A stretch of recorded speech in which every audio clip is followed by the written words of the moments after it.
Jadi untuk anda semua, masih lagi kita berbicara mengenai radio. Tapi kalau tadi kita dah bawakan untuk anda seorang yang sangat berpengalaman dalam bidang penyiaran. Tapi mungkinkah anda terfikir juga orang yang di depan radio ni adalah sebagai seorang DJ ataupun penyampai radio. Bagaimana mereka di belakangnya pula yang sentiasa memastikan plan dan juga perancangan apa saja yang datang itu akan dapat dilaksanakan dan mempunyai pendengar yang ramai. Jadi bersama dengan kita hari ini selaku saya punya bos, tapi hari ini sebagai seorang tetamu yang akan berkongsikan pengalaman yang cukup istimewa.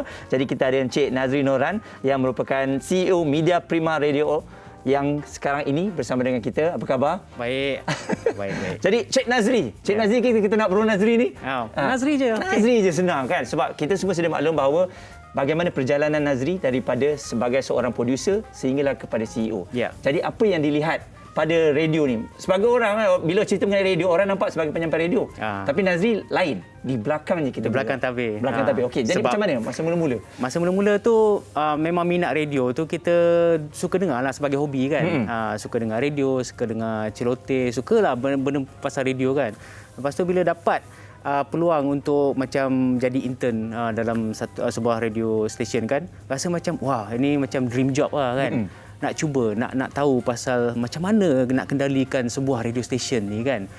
Bukan setakat bercakap je, tapi yang belakang tabir ni banyak kerja. Nak letak wire, masukkan lagu, program apa semua kan. Sebab kita punya dalam peredaran masa time tu, saya mula berjinak dalam bidang radio ni tahun 2001. Kiranya dah 21 tahun lah yang tu kan.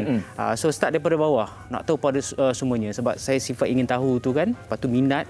Lepas tu daripada situlah saya tahu semuanya. Jadi pelajaran tu agak sampai hari ni pun masih lagi belajar sebab kita selalu evolve kan dengan teknologi dan sebagainya.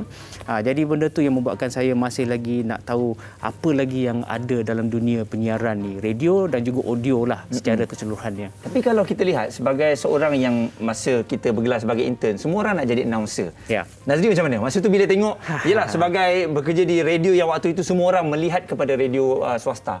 Takkan tak ada keinginan nak jadi announcer waktu tu? Keinginan tu ada tapi macam kita ni, saya sendiri ni seorang pemalu kan. Cakap ni memang berat mulut sebenarnya.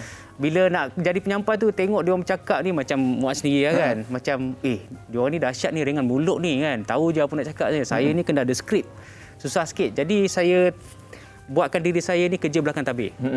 Jadi untuk membantu macam penyampai ke apa semua, so saya jadi producer, saya jadi production engineer, saya jadi script writer, saya jadi macam-macam dah dalam belakang tabir. Jadi saya tahu semuanya.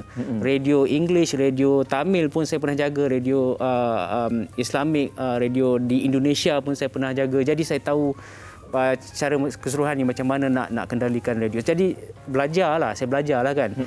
Ada bos ataupun saya punya senior dulu kan, ajar saya macam mana saya ambil course sementara saya kerja tu sambil belajar, ataupun ada belajar macam mana nak kendalikan radio di dunia penyiaran, bukan setakat di Malaysia saja, di Australia dan sebagainya. So dapatlah pengalaman tu, alhamdulillah sampai hari ni tahulah serba sikit, bukannya nak katakan pro ke apa. Okeylah. Tapi kita nampak progres tu bagaimana sebagai intern, producer dan sekarang CEO di sini.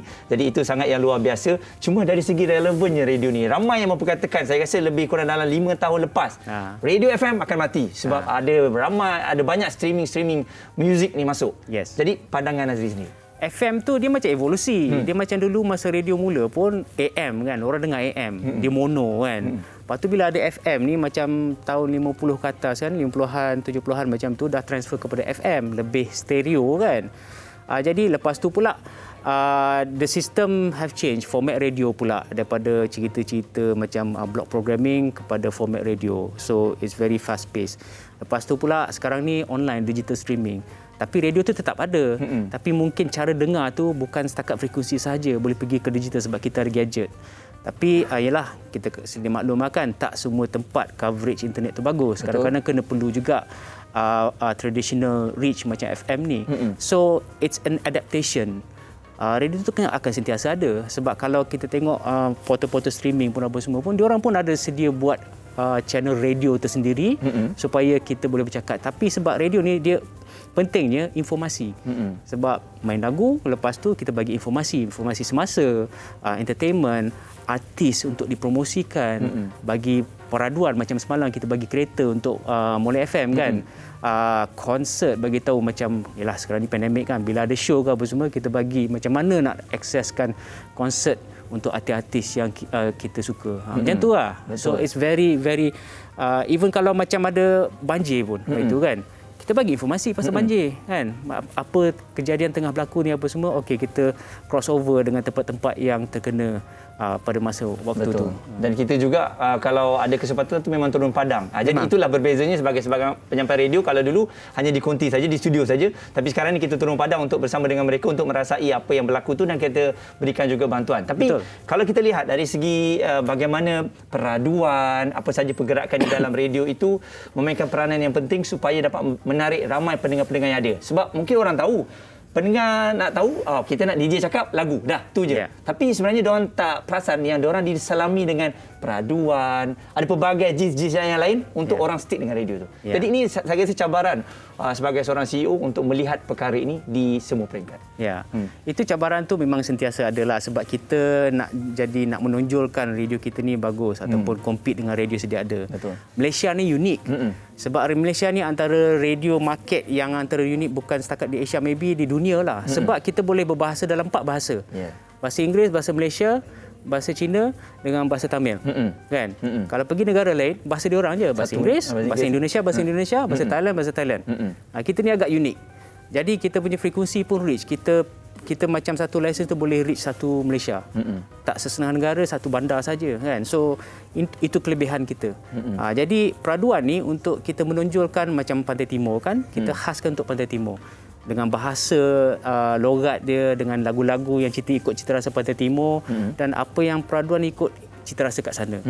Macam baru-baru ni diorang cakap lah tadi kan, Mezura cakap kita bagi telur sebab kekurangan telur kan, ada masalah tu apa semua. Orang suka, tiba-tiba orang suka cakap kita buat telur pada KL ni apa semua nak bagi. Memang diorang datang serbu kan. As simple as that. Bukan setakat nak bagi yang hadiah-hadiah besar. Benda yang diorang rasa macam korang ni best lah kan. You are like my friend. Radio is a friend actually. It's your connection. Kadang-kadang tak ada peraduan pun diorang nak bercakap aja. Macam call Muaz kan kat radio ke apa semua kan, kadang-kadang nak meluahkan perasaan. Itu je sebenarnya kan. So at least we are there all the time for you. Okey. Jadi mungkin yang bersama dengan kita ni, cita-cita mereka nak jadi penyampai radio, nak jadi DJ radio. Jadi apa sebenarnya yang perlu ada? Kalau di peringkat majikan lah, bos mesti akan lihat, okey, ini antara penyampai-penyampai yang kita mahukan. Jadi ada orang kata, saya boleh bercakap bos, saya boleh bercakap 24 jam tanpa henti. Tapi bila suruh datang audition, gagap kat situ kan. Jadi apa sebenarnya yang dilihat untuk penyampai radio itu sendiri? Okey, dia tengok kepada radio station. Setiap radio station ada demographic target dia. Okey. Personality itu penting sebab dia kena macam mesra dengan semua orang. Kan? Dia tak boleh malulah. Knowledge pun penting. Kena tahu. Tak bolehlah dia dalam dunia dia sendiri. Dia kena tahu apa yang sedang berlaku di Malaysia ni. Kan? Every single little thing, sebab dia kena observe, dia kena tengok berita, dia kena always aware of what's happening. So knowledge tu very important. Lepas tu jangan malulah untuk bercakap kan. Ringan mulut sikitlah kan. So benda-benda ni pentinglah sebagai satu kriteria. Jadi kita bukan berdasarkan yalah orang kata ni mesti cantik ataupun apa semua boleh. Tapi kalau tak pandai bercakap, keras semua apa semua susah juga kan. Macam Muaz kan nak jadi host kan, mesti orang nak tengok dia pandai bercakap ni kan, nak live ni boleh bercakap berapa lama ni, boleh ke bertahan ni macam tu lah. So kita tengok dari semua tu, package tu kena lengkap. Okey, jadi untuk anda tu ambil tips tu, mungkin selepas ini Chairman Molek Pencarian tu anda boleh sertai. Jadi mungkin dari segi perancangan untuk program-program yang sedang berlangsung di stesen radio di bawah kendalian Media Prima Audio tu sendiri, pastinya Nazri ada nak dikongsikan? Ada, insya-Allah akan datang ni minggu depan. Hot FM bersama dengan Rakyat Rangers akan berada di Ipoh next weekend. Di Teluk Intan, Teluk Intan Perak. Lepas tu tadi Molek FM sedang mencarikan untuk penyampai baru, penyampai perempuan lah. Kita fokus kepada penyampai perempuan. Pencarian Cik Mek Molek. Lepas tu Fly FM ada juga kempen yang akan dinamakan Boost Boomerang Tracks. Dengarkan lagu yang dia telah dibumerangkan kan, macam yalah kita ambil gambar kan bumerangkan, ni lagu ni dibumerangkan. Lagu tu tepat menang hadiah. Dan macam-macam lagi lagi lepas tu Hot FM pun ada buat kempen Hot JL. Hot FM juara lagu. Ini sempena dengan AJL yang akan datang ni. Lagu-lagu yang pernah masuk dalam AJL, tekankan lagu tu apa semua, menang hadiah. So benda-benda macam ni lah kita selalu buat untuk mendekatkan dengan kita punya pendengar. Baik, jadi itu dia untuk anda ambil peluang ini untuk bersama dengan kami. Sekali lagi terima kasih Encik Nazri Noran bersama dengan kita dan all the best untuk menerajui Media Prima Audio itu sendiri. Pastinya ada pelbagai perancangan dan juga kejayaan yang sama-sama kita mahu kecapi. Kita punya target besar dan insya-Allah untuk anda semua penyampai ataupun pendengar-pendengar yang kita sentiasa sayangi. Alright? Jadi kejap lagi kita akan kembali semula. Mana Z Marikani dah masuk Molek FM ke? Dia nak cari Cik Mac Molek, bukan nak cari Abang Molek. Jadi kita akan bersama dengan dia. Terus bersama kami di Borak Kopitiam.